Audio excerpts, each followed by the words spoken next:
சிறகடிக்க ஆசை சீரியல்ல இன்னைக்கு நீத்துவோட ஹோட்டலுக்கு யாரோ தீ வச்சிருவாங்க. நீத்துவோட வீட்டுக்குள்ள போய் அவங்களோட காலையும் உடைச்சிடுவாங்க. நீத்து ரவிக்கு ஃபோன் பண்ணதும் ரவி தான் அவங்கள ஹாஸ்பிட்டல்ல அட்மிட் பண்ணிருப்பாரு.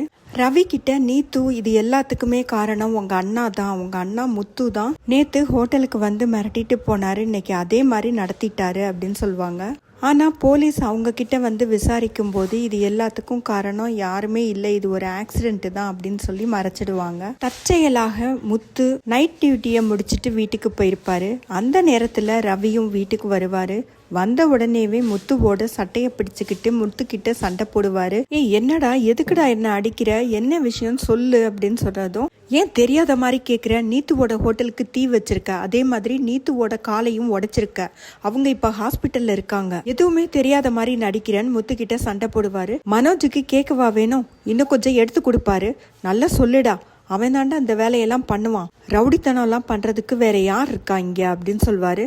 முத்துவோட அப்பா தான் ரெண்டு பேரையும் விலக்கி விடுவாரு. முத்துவோட அப்பா ரவிய திட்டுவாரு. முத்து கண்டிப்பா இதெல்லாம் செஞ்சிருக்க மாட்டான், நீ தவறா புரிஞ்சுக்கிட்ட, உண்மை என்னன்னு தெரியாம பேசாதடா, முத்து இந்த மாதிரி வேலையெல்லாம் பண்றதுக்கு வாய்ப்பே கிடையாதுன்னு சொல்லுவாரு. ஹாஸ்பிட்டல்ல இருந்து போன் வரும். நீத்துவுக்கு சின்னதா ஒரு சர்ஜரி பண்ணணும், அந்த சர்ஜரிக்கு கையெழுத்து போடுறதுக்கு யாரும் இல்ல அப்படிங்கறதுனால ரவிக்கு போன் பண்ணி கூப்பிடுவாங்க. அதனால ரவி கிளம்பி போயிடுவாரு.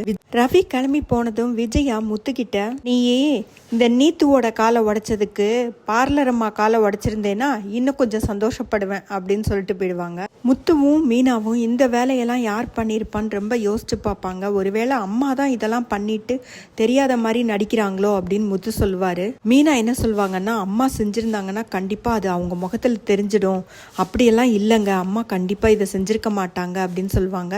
இது எல்லாத்துக்கும் காரணம் நீத்து மட்டும்தான்.